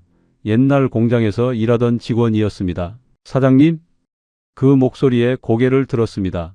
옛 직원 만수였습니다. 만수야, 여기서 뭐 하세요? 보다시피 일하고 있어. 만수는 난감한 표정을 지었습니다. 한때 자기를 고용하던 사장이 설거지를 하고 있으니 뭐라 말해야 할지 모르는 것 같았습니다. 힘드시겠어요? 괜찮아. 일이 있으니 다행이지. 만수는 더 이상 말하지 못하고 나갔습니다. 그 뒷모습을 보는데 가슴이 찢어졌습니다. 30년 동안 함께 일하던 사람 앞에서 이런 모습을 보이다니. 그날 밤 집에 돌아와 거울을 봤습니다. 거울 속 내 얼굴은 많이 늙어 있었습니다. 1년 사이에 10년은 늙은 것 같았습니다. 여보, 우리 이제 어떻게 살아야 할까? 아내에게 물었습니다. 하루하루 살아야지, 뭐. 미안해, 정말 미안해. 그만해, 당신이 일부러 그런 것도 아니잖아. 아내는 담담했습니다. 오히려 나보다 더 강했습니다. 40년을 함께 살면서 아내가 이렇게 강한 사람인 줄 몰랐습니다. 고마워. 뭐가? 곁에 있어줘서. 아내는 아무 말 없이 내 손을 잡아주었습니다. 그날 밤 처음으로 편히 잠들 수 있었습니다. 비록 가진 건 없지만 아내가 있어서 다행이었습니다. 지금 이 글을 쓰는 날은 그로부터 몇 달이 지난 시점입니다. 여전히 아내와 함께 식당에서 설거지를 하고 있습니다. 새벽 5시에 일어나 밤 9시에 집에 돌아오는 생활입니다. 힘들지만 견딜만 합니다. 가끔 생각합니다. 내가 뭘 잘못했을까? 돌이켜보면 처음부터 끝까지 모든 게 잘못됐습니다. 제대로 알아보지도 않았고 현장 경험도 없었고 계약서도 꼼꼼히 읽지 않았습니다. 무엇보다 큰 실수는 나이를 고려하지 않은 것이었습니다. 60이 넘으면 돈을 버는 것보다 지키는 게 더 중요합니다. 젊을 때는 실패해도 다시 일어설 시간이 있지만 60이 넘으면 그 시간이 없습니다. 한번 무너지면 다시 일어서기 어렵습니다. 설명회에서 들은 말들도 다시 생각해 봅니다. 기계만 돌리면 자동으로 수익. 그게 거짓말은 아니었을지 모릅니다. 하지만 기계는 고장나고 경쟁업체는 생기고 시장은 변합니다. 자동으로 수익이 난다는 건 환상이었습니다. 프랜차이즈 본사나 장비 회사는 내 성공에 관심이 없었습니다. 그들은 장비를 팔고 계약을 맺는 게 목적이었습니다. 내가 망하든 말든 상관없었습니다. 이미 그들은 돈을 벌었으니까요. 계약서에 작은 글씨들도 놓치면 안 됩니다. 모든 함정은 그 작은 글씨 안에 숨어 있었습니다. 소모품은 AS 대상이 아니다. 출장비는 별도다. 운영자 책임이다. 그런 문장들이 나를 무너뜨렸습니다. 40년 공장 운영 경험이 있다고 자만했던 것도 실수였습니다. 섬유공장과 무인 세탁소는 완전히 다른 사업이었습니다. 내 경험은 아무 도움이 되지 않았습니다. 오히려 과신만 키웠을 뿐입니다. 현장 경험 없이 덤빈 것도 후회됩니다. 다른 무인 세탁소에라도 가서 하루 종일 앉아서 지켜봤어야 했습니다. 손님이 몇 명이나 오는지, 얼마나 자주 고장이 나는지, 실제 수익이 얼마나 되는지 그걸 직접 확인했어야 했습니다. 시장 변화도 읽지 못했습니다. 집집마다 대형 세탁기와 건조기가 보급되고 있다는 걸 몰랐습니다. 무인 세탁소의 수요가 줄어들고 있다는 걸 알았어야 했습니다. 지금 퇴직을 앞두고 계신 분들 혹은 퇴직금으로 창업을 고민하고 계신 분들께 꼭 말씀드리고 싶은 게 있습니다. 부디 저와 같은 실수를 하지 마십시오. 첫째, 쉽게 돈 번다는 말은 대부분 거짓입니다. 무인이든 자동화든 편한 사업은 없습니다. 기계는 고장나고 관리는 필요합니다. 달콤한 말에 속지 마십시오. 둘째, 설명회는 광고일 뿐입니다. 그들은 여러분의 성공을 돕는 사람이 아니라 장비를 파는 사람들입니다. 설명회에서 하는 말을 그대로 믿으면 안 됩니다. 셋째, 계약서는 작은 글씨까지 읽으십시오. 모든 함정은 작은 글씨 안에 있습니다. 귀찮아도 끝까지 읽어야 합니다. 나중에 후회해도 소용없습니다. 넷째, 경험 없는 분야는 피하십시오. 40년 경험이 있어도 다른 업종에선 초보입니다. 과신하지 마십시오. 다섯째, 현장을 직접 확인하십시오. 며칠이라도 실제 운영되는 곳에 가서 지켜보십시오. 숫자는 거짓말을 하지만 현장은 진실을 보여줍니다. 여섯째, 60이 넘으면 돈을 지키는 게 우선입니다. 버는 것보다 지키는 게 더 중요합니다. 한번 잃으면 다시 모을 시간이 없습니다. 일곱째, 시장 변화를 읽으십시오. 지금 잘 되는 사업이 내일도 잘 된다는 보장은 없습니다. 대형 가전 보급, 경쟁업체 증가 같은 변화를 미리 파악해야 합니다. 저는 이 모든 걸 놓쳤습니다. 그래서 1억이 넘는 돈을 잃었고 63세의 나이에 설거지를 하고 있습니다. 하지만 후회만 하고 있을 수는 없습니다. 아직 몸은 움직이고 아내는 옆에 있습니다. 새벽 5시에 일어나는 게 힘들지만 일이 있다는 게 감사합니다. 예전처럼 여유롭진 않지만 하루하루 살아갈 수는 있습니다. 자식들에게 손 벌리지 않고 우리 힘으로 살아가고 있습니다. 가끔 아내가 말합니다. 그래도 우리 둘이 건강하니까 다행이야. 맞는 말입니다. 돈은 잃었지만 건강은 남았고 무엇보다 서로가 있습니다. 몇 년 후 이 빚을 다 갚고 나면 조금씩 다시 모아볼 생각입니다. 크게 욕심내진 않습니다. 그저 우리 둘이 편하게 살 수 있는 정도면 됩니다. 이번엔 투자하지 않겠습니다. 그냥 조금씩 모으겠습니다. 제 이야기가 누군가에게 도움이 되길 바랍니다. 저처럼 실패하는 분이 한 명이라도 줄어든다면 제 고통이 헛되지 않을 것 같습니다. 부디 신중하게 결정하시고 쉬운 길은 의심하시고 계약서는 꼼꼼히 읽으시길 바랍니다. 60이 넘으면 새로운 도전보다 안정이 우선입니다. 저는 그걸 너무 늦게 깨달았습니다. 여러분은 저보다 빨리 깨달으시길 바랍니다. 지금도 식당 주방에서 설거지를 하며 생각합니다. 내가 뭘 잘못했는지, 어떻게 했어야 했는지. 그 답은 간단합니다. 처음부터 시작하지 말았어야 했습니다. 하지만 이미 엎질러진 물입니다. 이제는 주워 담을 수밖에 없습니다. 여러분은 부디 물을 엎지르지 마십시오. 지키십시오. 그게 62 넘은 우리가 할 수 있는 최선입니다. 우리의 이 사연이 마음에 남았다면 좋아요를 눌러주세요. 그리고 소중한 사람들과 함께 이 이야기를 나눠주시길 바랍니다. 여러분의 한마디가 누군가에겐 큰 위로가 될 수 있습니다. 영상이 마음에 드셨다면 구독과 좋아요, 응원 부탁드립니다. 감사합니다.